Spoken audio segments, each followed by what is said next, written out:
Welcome everyone, आप सभी का स्वागत है रविंद्र जीएस में। पिछली बार हम लोगों ने क्वेश्चन कर दिए थे पिछले क्लास में, लेकिन कुछ वहाँ पर ऐसी शब्दावलियाँ थे जिसको आपके लिए समझना जरूरी है ना। जैसे क्षुद्र ग्रह हो गया, धूमकेतु या पुच्छल तारा हो गया, उल्का पिंड क्या हो गया, और कुछ इंपॉर्टेंट पॉइंट्स। तो आज क्या करेंगे, हम लोग केवल डिस्कस कर लेंगे उन इंपॉर्टेंट पॉइंट्स को, है ना, उन शब्दावलियों को, ताकि आपको दिक्कत ना हो, उनसे अगर रिलेटेड कोई क्वेश्चन बने तो करने में कोई समस्या ना हो। ठीक है, तो आज क्वेश्चन नहीं करते हम लोग, केवल उन शब्दावलियों को और कुछ इंपॉर्टेंट पॉइंट्स को डिस्कस कर लेते हैं। ठीक है, जैसे पहले है धूमकेतु और पुच्छल तारा। 3 पॉइंट्स को हम लोग देखेंगे, 3 शब्दावलियों को देखेंगे जहां से आप लोग चीजों को गलत कर देते हैं, है ना। पहला है धूमकेतु पुच्छल तारा, दूसरा है क्षुद्र ग्रह और तीसरा है उल्का पिंड। इन तीनों को समझते हैं ताकि यहाँ से अगर कोई क्वेश्चन बने तो आप कंफ्यूज ना हो। ठीक है, तो पहला है कि धूमकेतु या पुच्छल तारा। धूमकेतु और पुच्छल तारा क्या है, यह सौरमंडलीय निकाय है। भाई एवरीथिंग जो उसमें यूनिवर्स में है या हमारे सोलर सिस्टम में है, वो क्या है, सौरमंडलीय निकाय है। अगर सोलर सिस्टम में है तो सौरमंडलीय निकाय, अगर यूनिवर्स में तो क्या है, यूनिवर्स की जो है सेलेस्टियल बॉडीज हो गई। ठीक है, तो जो पत्थर और धूल किससे बने होते हैं, पत्थर, धूल, बर्फ और गैसों से बने हुए छोटे छोटे खंड होते हैं। अगर धूमकेतु और पुच्छल तारा के बारे में पूछा जाएगा तो एक चीज का जिक्र जरूर करेंगे, वो है बर्फ। अगर धूमकेतु और पुच्छल तारा आपसे पूछेंगे तो बर्फ का जिक्र जरूर करेंगे। उसका रीजन क्या है, क्योंकि क्या होते हैं, क्योंकि ये सूर्य से दूर ठंडे और अंधेरे क्षेत्रों में रहते हैं। सूर्य से दूर ठंडे और अंधेरे क्षेत्रों में रहने के अगर क्या पाया जाता है, ये बर्फीले होते हैं। ठीक है, शुरुआत से फिर से समझते हैं कि धूमकेतु पुच्छल तारा क्या है, ये एक सौरमंडलीय निकाय है जो क्या है, पत्थर, धूल, बर्फ और गैसों से क्या होते हैं, बने बने छोटे छोटे खंड होते हैं। ठीक है, यह ग्रहों के समान सूर्य की परिक्रमा करते रहते हैं। हमारे सौरमंडल में जितने भी सेलेस्टियल बॉडीज हैं वो क्या करती हैं, सूर्य के चारों ओर परिक्रमा करती हैं। ठीक है, धूमकेतु के 3 भाग होते हैं। धूमकेतु में कितने भाग होते हैं, 3। पहला है नाभि, दूसरा है कोमा और तीसरा है पूंछ। ठीक है, ये मान लीजिए क्या है, हमारा धूमकेतु। इसका जो मिडिल वाला पार्ट होता है, जो बर्फ, धूल, गैसों से बना होता है, बर्फ, है ना, तो उसको क्या बोलते हैं, नाभि। और इसके चारों जो गैस पाई जाती हैं, छोटे छोटे पिंड पाए जाते हैं, इसको हम लोग बोलते हैं कोमा। ठीक है, अब आगे देखो, नाभि धूमकेतु का केंद्र होती है। नाभि क्या होती है, धूमकेतु का केंद्र होती है ना, जो पत्थर और बर्फ से बना होती है। ये किससे बनी होती है, पत्थर और बर्फ से, क्या, नाभि। ठीक है, नाभि के चारों ओर गैस और धूल के बादल को कोमा कहते हैं। नाभि के चारों जो गैस और धूल का बादल है, इसको हम लोग क्या बोल देते हैं, कोमा बोल देते हैं। ठीक है, नाभि तथा कोमा से निकलने वाली गैस और धूल की एक पूंछ का आकार ले लेती है। इससे क्या निकलती है, एक पूंछ निकलती है। ठीक है, इसीलिए इसको क्या बोल देते हैं, पुच्छल तारा। क्योंकि यहाँ पर पूंछ निकल रही है, इसीलिए धूमकेतु को पुच्छल तारा भी बोल देते हैं। ठीक है, धूमकेतु मुख्यतः कुपर बेल्ट या ऊर्ट बेल्ट क्लाउड में स्थित होते हैं। ये सौरमंडल के बाहरी क्षेत्र में स्थित एक बेल्ट होती है, इसको हम क्या बोलते हैं, कुपर बेल्ट बोलते हैं। और यहीं पे क्या स्थित होते हैं, धूमकेतु या पुच्छल तारा हमारे स्थित होते हैं। सूर्य से दूर ठंडे और अंधेरे क्षेत्रों में रहते हैं, है ना। हमने बताया कि सूर्य से दूर ठंडे और अंधेरे क्षेत्रों में रहते हैं, जिसके कारण क्या होता है, यहाँ पर बर्फ पाई जाती है। ठीक है, इसकी पूंछ में कुछ आयोनाइज्ड पदार्थ होने के कारण सूर्य और इसके बीच लगने वाला विशेष बल के कारण इसकी पूंछ सूर्य से विपरीत दिशा में होती है। इसकी जो पूंछ होती है वो हमेशा क्या होती है, सूर्य से विपरीत दिशा में होगी। मान लो ये सूर्य है, हमारा सन है, तो क्या होगा, धूमकेतु का जो पूंछ होगी वो क्या होगी, सूर्य से दूर होगी। और दूर होने के अगर क्या है कि सूर्य से लगने वाला, सूर्य और इस पे बीच लगने वाला विशेष बल। इस अगर क्वेश्चन आता है कि धूमकेतु या पुच्छल तारा की जो है पूंछ किस ओर होती है, सूर्य की तरफ होती है या सूर्य से दूर की ओर, तो आप सही लगाएंगे आंसर कि सूर्य से दूर की ओर होती है। ठीक है, विपरीत दिशा में होती है। ठीक है, कुछ इंपॉर्टेंट जो है धूमकेतु है ना, जैसे हैली धूमकेतु, ये याद रखिएगा आप, हैली धूमकेतु ये 76 वर्षों बाद दिखाई देता है। दूसरा क्या है, हेलबाब धूमकेतु, है ना। हेलबाब धूमकेतु की क्वालिटी क्या है, क्या हेली धूमकेतु से 1000 गुना ज्यादा चमकीला होता है। ठीक है, 1000 गुना ज्यादा चमकीला होता है। और तीसरा है सुमेकर लेवी 9। सुमेकर लेवी 9 भी क्या है, एक धूमकेतु है। और तीनों क्या है आपके एग्जामिनेशन में पूछे जा चुके हैं डिफरेंट डिफरेंट परीक्षाओं में, है ना। तो पहला याद रखना हेली धूमकेतु, दूसरा याद रखना हेलबाब धूमकेतु, है ना, तीसरा याद रखना शुमेकर लेवी धूमकेतु, लेवी 9 धूमकेतु। क्वेश्चन आएगा निम्नलिखित में से कौन सा धूमकेतु नहीं है, तो आपको 3 पता है, 3 दे देंगे और एक ऐसा दे देंगे जो नहीं शामिल होगा, धूमकेतु नहीं होगा, है ना। तो क्या हो जाएगा, हमारा करेक्ट आंसर होगा। तो याद रखना हेलबाब क्या है, धूमकेतु है, हेली क्या है, धूमकेतु है, शुमेकर क्या है, धूमकेतु है। धूमकेतु या पुच्छल तारा, धूमकेतु या पुच्छल तारा आप समझ गए। धूमकेतु कभी भी पूछेगा तो एक चीज जरूर ध्यान रखना कि इसमें क्या है, बर्फ है। ठीक है, आगे बढ़ते हैं, क्षुद्र ग्रह देखते हैं। क्षुद्र ग्रह या एस्टेरॉयड, है ना, इसको तो हम लोग पढ़ चुके हैं, जानते हैं। जैसे ये हमारा सन है, सन के बाद हमारे 4 ग्रह है ना, और 4 ग्रह के बाद क्या पाई जाती है, क्षुद्र ग्रह की पेटी पाई जाती है, एस्टेरॉयड पाए जाते हैं, है ना। इसके बाद फिर क्या है, फिर हमारे 4 ग्रह है। ये ग्रह कौन सा है, ये है मंगल और ये है बृहस्पति। तो मंगल और बृहस्पति के बीच क्या पाई जाती है, क्षुद्र ग्रह की पेटी पाई जाती है। अगर पूछा जाएगा कि क्षुद्र ग्रह की पेटी किसके बीच पाई जाती है, तो आप जानते हैं कि मंगल और तो बृहस्पति के बीच पाई जाती है। ये भी क्या होते हैं, सूर्य के चारों ओर चक्कर लगाते रहते हैं। इसके बारे में थोड़ा और देखो। क्षुद्र ग्रह पथरीले और धातुओं के ऐसे पिंड हैं जो सूर्य की परिक्रमा करते हैं, ये भी सूर्य की परिक्रमा करते हैं। क्षुद्र ग्रह बृहस्पति और मंगल के बीच के पट्टी में स्थित होते हैं। ठीक है, इनका क्या होता है, इनका आकार लगभग ग्रहों से छोटा होता है। लेकिन कुछ ऐसे भी हमारे एस्टेरॉयड हैं, कुछ ऐसे भी हमारे क्षुद्र ग्रह हैं जिनका आकार जो है वो कुछ ग्रहों से बड़ा भी होता है ना। तो ये भी ध्यान रखना, अगर क्वेश्चन आता है कि इनका आकार जो होता है हमेशा ग्रहों से छोटा हो, तो हमेशा ग्रहों से छोटा नहीं होता। कुछ ऐसे भी क्षुद्र ग्रह हैं जिनका आकार क्या है, कुछ ग्रहों से बड़ा भी है। ठीक है, क्षुद्र ग्रह भी समझ गए और वो क्या कहते हैं, धूमकेतु भी समझ गए। अगर पूछा जाएगा धूमकेतु या पुच्छल तारा और क्षुद्र ग्रह के बीच डिफरेंस अगर आएगा, पूछा जाएगा कथन और कारण में कुछ भी, तो आप आसानी से कर लेते हैं, है ना, आसानी से कर लेंगे। ठीक है, अब देखते हैं उल्कापिंड।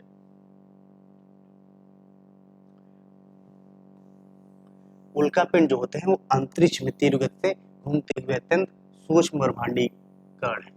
ये अंतरिक्ष में मतलब क्या है कि हमारे पृथ्वी के ग्रेविटेशनल फोर्स यानी गुरुत्वाकर्षण बल से ऊपर की बात कर रही है, जहाँ पर उस पर ग्रेविटेशनल फोर्स नहीं लगेगा, यानी वहां पर कोई वस्तु पाई जाएगी वो क्या करेगी, फ्री घूमती रहेगी अपने अंतरिक्ष में। ठीक है, तो ये कहाँ पाए जाते हैं, अंतरिक्ष में पाए जाते हैं उल्कापिंड। ठीक है, अत्यंत सूक्ष्म ब्रह्मांडीय कण है। ये आकाश में प्रकाश की चमकती हुई चमकीली लकीर जैसे सदृश होते हैं। ये क्यों होता है, ये जब अंतरिक्ष में तैरते रहते हैं, अंतरिक्ष में घूमते रहते हैं, जब ये पृथ्वी के वायुमंडल में पहुंचते हैं, जब पृथ्वी के वायुमंडल पहुंचते हैं तो घर्षण के कारण क्या होते हैं, ये जल उठते हैं, है ना। ज्यादा फ्रिक्शन लगता है जब पृथ्वी के वायुमंडल पहुंचते हैं, क्योंकि ग्रेविटेशनल फोर्स के कारण, है ना, वो नीचे की ओर तेजी से भागते हैं। ठीक है, तो क्या होता है कि उसमें फ्रिक्शन ज्यादा लगता है और घर्षण ज्यादा लगने के क्या होते हैं, ये चमक लेते हैं। ठीक है, इसलिए चमकीली लकीर जैसे दिखते हैं। अगर पूछा जाएगा चमकीली लकीर तो क्या होगी, वो उल्कापिंड। अगर पूछा जाएगा कि पूछ, है ना, चमकीली पूछ, तो क्या होगा, वो होगा धूमकेतु। डिफरेंस समझना, ये लकीर है चमकीली, है ना, वो क्या है, पूछ है ना, दोनों में डिफरेंस है। ठीक है, ये पृथ्वी से क्या होगा, चमकीली हुई दिखती है, धूमकेतु पृथ्वी से आपको नहीं दिखेगा। ठीक है, पुच्छल तारा उस तरह से नॉर्मली, ठीक है, ये दिख जाएगा नॉर्मली आपको। ठीक है, या पृथ्वी के वायुमंडल में प्रवेश करते ही घर्षण के कारण चमकने लगते हैं, जो हमने बताया आपको। ठीक है, जिन्हें टूटता हुआ तारा या शूटिंग स्टार पूछेगा, टूटता हुआ तारा या शूटिंग स्टार। जब तारा इसी में जब क्या होता है, जब घर्षण के कारण जब पृथ्वी के मंडल पहुंचता है, घर्षण के कारण जब चमकने लगता है, तो हम क्या बोलते हैं, इसको टूटता हुआ तारा भी कुछ लोग बोल देते हैं, इसलिए इसको टूटता हुआ तारा के नाम से भी जानते हैं, या इंग्लिश में बोल देते हैं शूटिंग स्टार। अगर पूछेंगे शूटिंग स्टार या टूटता हुआ तारा क्या है, तो आपको लगा दें क्या है, ये उल्कापिंड होते हैं, ना कि धूमकेतु, है ना। धूमकेतु क्या होते हैं वो आप जान चुके हैं। ठीक है, तो धूमकेतु और उल्कापिंड में आप अंतर समझ लिए। तो उल्कापिंड कहाँ स्थित होते हैं, वो कुपर बेल्ट में स्थित होते हैं, बाहरी वायुमंडल में, मतलब पृथ्वी सूर्य के बाहरी क्षेत्र में, है ना। सूर्य से जो चक्कर लगाते हैं सूर्य के चारों ग्रह, उनमें क्या होते हैं, वो बाहरी दूर दूर की ओर बाहरी क्षेत्र में स्थित होते हैं, अंधेरे क्षेत्र में। ठीक है, और आगे देखते हैं, और पृथ्वी पर पहुंचने से पूर्व ही समानता जलकर राख हो जाते हैं। ये क्या होते हैं, फ्रिक्शन के कारण क्या होते हैं, पृथ्वी पर गिरने से पहले ही क्या हो जाते हैं, नष्ट हो जाते हैं।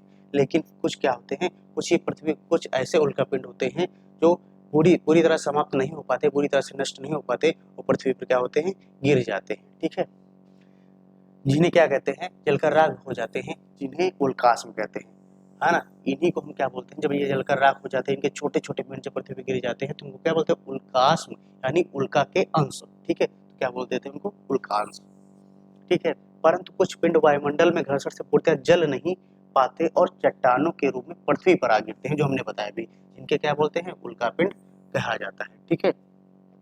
किसी भी स्थिति में, देखो अगला पॉइंट देखो, इतना तो हो गया, अब तीन चीज हमने बताई। देखो पहला हमने बताया धूमकेतु, पुच्छल तारा, ठीक है, वो भी आप समझ गए, है ना। और दूसरा बताया हमने क्षुद्र ग्रह, वो भी आप समझ गए। और तीसरा बताया हमने क्या, उल्का पिंड, ये भी आप समझ गए। अगर तीनों से क्वेश्चन बनते हैं तो आप आसानी से कर लेंगे, डरने वाली कोई बात नहीं है, ठीक है। अगले पॉइंट्स देख लेते हैं, कुछ इंपॉर्टेंट पॉइंट्स, जैसे किसी भी स्थिति में पूर्ण सूर्य ग्रहण 7.5 मिनट से अधिक नहीं होता। जो सूर्य ग्रहण होता है वो किसी भी स्थिति में क्या होगा, 7.5 मिनट से अधिक नहीं होता। अगर क्वेश्चन आता है तो आप ये जानते हैं कि सूर्य क्या होता है, 7.5 मिनट से अधिक का नहीं होगा। इससे कम का हो सकता है लेकिन अधिक का नहीं होगा, ठीक है। सूर्य ग्रहण को हम अगले क्लास में डिटेल में थोड़ा जान लेंगे, इसके बाद यहाँ से हम क्वेश्चन को करेंगे, ठीक है। अभी केवल इतना ही जानिए जो लिखा हुआ है, ठीक है। अगला पॉइंट देखो, ये पॉइंट हो गया हमारा। अगला पॉइंट क्या है कि बुध सूर्य का चक्कर 88 दिनों में करता है, ठीक है। ये भी एक पॉइंट हमने लिखवा दिया कि बुध क्या करता है। इस यहाँ से कभी कभी क्वेश्चन बन जाते हैं, क्योंकि क्या है, सूर्य के सबसे नजदीक का ग्रह है, ठीक है। और नजदीक के ग्रह होने के कारण यहाँ से क्वेश्चन बन जाते हैं, है ना। बुध सूर्य का चक्कर 88 दिनों में पड़ता है, यानी परिक्रमण काल कितना हो जाएगा इसका, 88 दिन, ठीक है। अगला देखो, बुध के वायुमंडल के अभाव के कारण वहां जीवन संभव नहीं, क्योंकि क्या है, बुध पर वायुमंडल नहीं पाया जाता, बुध में वायुमंडल नहीं पाया जाता। बुध पर दैनिक तापांतर सर्वाधिक होता है, क्योंकि सूर्य की किरणें यहाँ पर दिन में ज्यादा मिलती हैं और रात में कम मिलती हैं। इसके लिए क्या होता है कि यहाँ पर दैनिक तापांतर ज्यादा होता है, यानी दिन का ताप अंतर, यानी दिन और रात के बीच जो ताप का अंतर होता है वो क्या होता है, ज्यादा होता है, सर्वाधिक होता है ना। लगभग औसतन 610 डिग्री सेल्सियस, ठीक है। अगला देखो, यूनानी दार्शनिक अरस्तु ने अपनी पुस्तक ऑन द, देखो 2 बार लिखी है, अपनी पुस्तक ऑन द हेवेंस, अरस्तु ने अपनी पुस्तक ऑन द हेवेंस में उल्लेख किया है कि पृथ्वी गोल है ना। तो सबसे पहले पृथ्वी गोल किसने बताया, अरस्तु ने बताया। और किसने बताया था, अपनी पुस्तक थी ऑन द हेवेंस, तो ऑन द हेवेंस उन्होंने क्या बताया था कि पृथ्वी गोल है। इस बुक का नाम याद रखना, क्योंकि ये बुक कभी आई नहीं है, अभी एग्जाम में कभी पूछी नहीं गई। ये जरूर पूछा गया है कि किसने बताया था कि पृथ्वी गोल है, तो उसका आंसर क्या है, अरस्तु ने बताया था कि पृथ्वी गोल है ना। लेकिन ये कभी नहीं पूछा गया कि किस बुक में उन्होंने बताया था, तो बुक का नाम है ऑन द हेवेंस, ठीक है। अगले पॉइंट देखते हैं, ग्रह होने की शर्तें, है ना। कोई भी सेलेस्टियल बॉडीज हमारे सौरमंडल में, कोई भी ब्रह्मांडीय पिंड जो होगा वो ग्रह होगा कि नहीं होगा, वो 3 शर्तों पर निर्भर करेगा। पहली शर्त क्या है कि इसे किसी तारे की परिक्रमा करनी चाहिए। कोई भी पिंड होगा अगर किसी बड़े तारे की परिक्रमा कर रहा है, जैसे हमारे जो 8 ग्रह हैं वो क्या कर रहे हैं कि सूर्य की परिक्रमा कर रहे हैं। सूर्य क्या है, एक तारा है, तो सूर्य की क्या कर रहे हैं, परिक्रमा कर रहे हैं। तो पहली कंडीशन तो सेटिस्फाई हो रही है कि इसे किसी तारे की परिक्रमा करनी चाहिए, जैसे हमारे ब्रह्मांडीय पिंड में पड़ोस में सूर्य, हम हमारे ग्रह जो है वो सूर्य की चारों ओर परिक्रमा कर रहे हैं। दूसरा देखो, ये इतना बड़ा होना चाहिए कि इसमें इतना गुरुत्वाकर्षण हो कि इसे गोलाकार आकार दे दिया जाए, है ना, गोलाकार आकार दिया जा सके, है ना। दूसरा पॉइंट है, देखो जितने भी हमारे ग्रह हैं अगर उनको देखोगे तो लगभग लगभग गोल दिखेंगे, लगभग लगभग गोल शेप, लगभग लगभग गोल जैसा दिखेगा, है ना। तो यही है दूसरा पॉइंट कि इतना गुरुत्वाकर्षण होना चाहिए कि अपने आप को गोलाकार शेप दे सके, गोल दिखे। ऐसा ना हो कि ट्रायंगल जैसा हो, ऐसा ना हो कि स्क्वायर जैसा हो, ठीक, ये सब चीजें ना हो। वो क्या है, उसमें ग्रेविटेशन इतना होना चाहिए, गुरुत्वाकर्षण बल इतना होना चाहिए, प्रबल होना चाहिए कि अपने आप को गोलाकार शेप दे सके, ठीक है। ये दूसरा पॉइंट हो गया। ग्रह होने की शर्त क्या है, पहली हो गई और दूसरी हो गई। तीसरी देखो, ग्रह होने की शर्त, या इतना बड़ा होना चाहिए कि इसका गुरुत्वाकर्षण सूर्य के चारों ओर इसकी कक्षा के निकट समान आकार की किसी अन्य वस्तु को दूर कर सके, है ना। कोई ऐसा ना हो कि जैसे मान लो ये है पृथ्वी है, पृथ्वी के बगल में मंगल है मान लो, है ना। तो पृथ्वी और मंगल जो चक्कर लगा रहे हैं सूर्य के चारों ओर, तो कभी ऐसा ना हो कि पृथ्वी और मंगल क्या हो, बीच बीच में टकराते रहें कभी कभी। अगर वो निश्चित पथ पर चक्कर लगाएं, एक दूसरे से टकराए नहीं, यानी उनके बीच इतना ज्यादा प्रबल बल होना चाहिए, है ना, ग्रेविटेशनल बल ऐसा होना चाहिए, गुरुत्वाकर्षण बल ऐसा होना चाहिए कि एक दूसरे से टकराए नहीं, है ना। देखो हमारी पृथ्वी जैसे है, पृथ्वी से कोई अन्य ग्रह टकराता नहीं ना, इसीलिए नहीं टकराता क्योंकि उसमें भी क्या है, गुरुत्वाकर्षण बल इतना प्रबल होता है कि एक दूसरे से टकराते नहीं। ये 3 शर्तें अगर पूरी हो जाएंगी किसी भी सेलेस्टियल बॉडीज के लिए तो क्या हो जाएगा, उसको ग्रह की श्रेणी में रख दिया जाएगा। अगर ये तीनों शर्तें जो पूरी नहीं करता होगा उसको क्या होगा, ग्रह की श्रेणी में नहीं रखा जाएगा। प्लूटो जो अर्थात यम जो था पहले हमारी ग्रह की श्रेणी में था, लेकिन 2006 के बाद से क्या किया गया, उनको ग्रह की श्रेणी से बाहर कर दिया गया और बौना ग्रह की श्रेणी में डाल दिया गया था। ठीक है, तो टोटल वर्तमान में हमारे पास कितने ग्रह हैं, 8 ग्रह हैं। जो नवा ग्रह यम था उसको क्या कर दिया गया, 2006 में बाहर कर दिया गया कि वो इन शर्तों को पूरा नहीं करता था। तो ग्रह होने की शर्तें हैं, अगर ये फ्यूचर में क्वेश्चन आता है तो आप कर लेंगे, क्योंकि अभी तक यहाँ से क्वेश्चन आया नहीं कि ग्रह होने की शर्तों से क्वेश्चन आ जाए। ठीक है, थोड़ा बहुत पूछा गया है लेकिन यहाँ तक भी पहुँचे नहीं है, लेकिन अगर फ्यूचर में यहाँ तक पहुँचते हैं तो आपको पता है कि ग्रह होने की शर्तें। केवल ये वाला पॉइंट जो है ये बीच में एक क्वेश्चन एक पेपर में आया था, है ना, शायद यूपीएससी के पेपर में किसी में आया था, है ना, कि गोलाकार शेप वाला। बाकी अन्य पॉइंट्स को नहीं पूछा गया है, तो कभी भी अगर पूछे तो आप याद रखिएगा इन तीनों पॉइंट्स को, है ना, एक बार केवल पढ़ लेंगे बस आपको दिमाग में रहेगा। ठीक है, देखो अगला, देखो मंगल के दो उपग्रह है फेबोस और डेमोस। डेमोस का है कि सौरमंडल का सबसे छोटा उपग्रह। अगर पूछा जाए कि सौरमंडल का सबसे छोटा उपग्रह डेमोस, है ना, और मंगल का सबसे छोटा उपग्रह तो भी डेमोस। सौरमंडल का सबसे छोटा डेमोस, अगर मंगल का सबसे छोटा तब भी डेमोस। ठीक है, तो मंगल के दो उपग्रह हैं, कौन कौन से, फेबोस और डेमोस। मंगल पर पाए जाने वाला ज्वालामुखी निक्स ओलंपिया, इस पर ज्वालामुखी एक पाया जाता है, नाम है निक्स ओलंपिया। एवरेस्ट से लगभग 3 गुना बड़ा है, सोच सकते हो आप, एवरेस्ट से, हमारे एवरेस्ट पर्वत से भी क्या है 3 गुना ज्यादा ये बड़ा है कौन सा, निक्स ओलंपिया, इसको याद रखिएगा।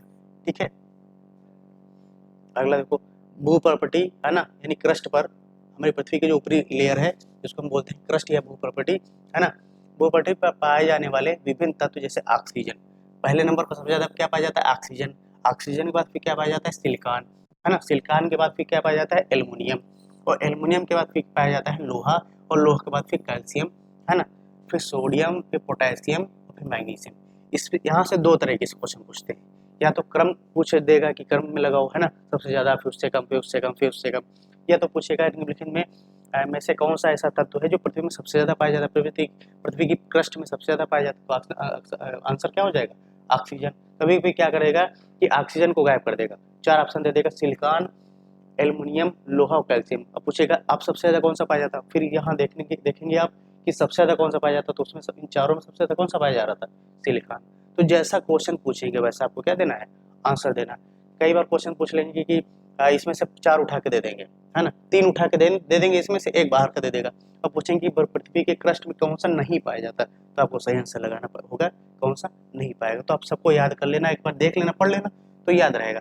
ऑक्सीजन पाया जाता है, सिलिकॉन पाया जाता है, एल्युमिनियम पाया जाता है, लोहा पाया जाता है, कैल्शियम पाया जाता है, सोडियम पाया जाता है, पोटेशियम पाया जाता है, मैग्नीशियम पाया जाता है। ठीक है, ये पृथ्वी के क्रस्ट में पाए जाने वाले तत्व हैं। ठीक, इनको याद कर लीजिएगा। अगला पॉइंट देखो, 60 डिग्री अक्षांश पर रेखा विषुवत रेखा की आधी होती है। जैसे हमारा ये मान लो पृथ्वी है, और पृथ्वी पे ये जो विषुवत रेखित परिधि है ये लगभग 40,000 किलोमीटर के आसपास होती है ना। देखो ये देखो, विषुवत रेखी परिधि जो होती है लगभग 40,090 किलोमीटर के आसपास होती है। तो यहाँ पर जो अक्षांश रेखाएं खींची जा रही हैं, तो कौन सी ऐसी अक्षांश रेखा होंगी जो इसके जस्ट आधी होगी। तो 60 डिग्री की अक्षांश रेखा है, 60 डिग्री की अक्षांश रेखा है, ये विषुवत रेखा की क्या होती है, आधी होती है। ठीक है, तो पहला पॉइंट भी आप समझ गए और दूसरा पॉइंट भी आप समझ गए। अगला पॉइंट देखो, पृथ्वी का व्यास लगभग 12,756 किलोमीटर होता है। आपको पता भी है और याद भी कर लीजिएगा, इसको नहीं याद है ना, पृथ्वी का व्यास क्या होता है 12,756। अगर त्रिज्या पूछेगा तो इसका जस्ट आधा कर देना, तो क्या हो जाएगा, लगभग 6700 के आसपास उसकी क्या होती है, त्रिज्या होती है। ठीक है, पृथ्वी को सूर्य की परिक्रमा करने में लगभग 365 दिन 6 घंटे 9 मिनट 51 सेकंड लगते हैं। ठीक है, इसे सौर दिवस या ट्रॉपिकल वर्ष कहते हैं। जितनी देर में या जितने समय में सूर्य जो है या पृथ्वी जो है सूर्य की परिक्रमा करता है उसको हम क्या बोलते हैं, सौर दिवस बोलते हैं या ट्रॉपिकल वर्ष बोलते हैं। और कितना समय है, मतलब एक चक्कर जो है पृथ्वी एक चक्कर सूर्य का कितने समय में लगाती है, तो 365 दिन 6 घंटे 9 मिनट 51 सेकंड में पूरा करती है। जो हम केवल क्या लेते हैं, नॉर्मली 365 दिन ले लेते हैं। ठीक है,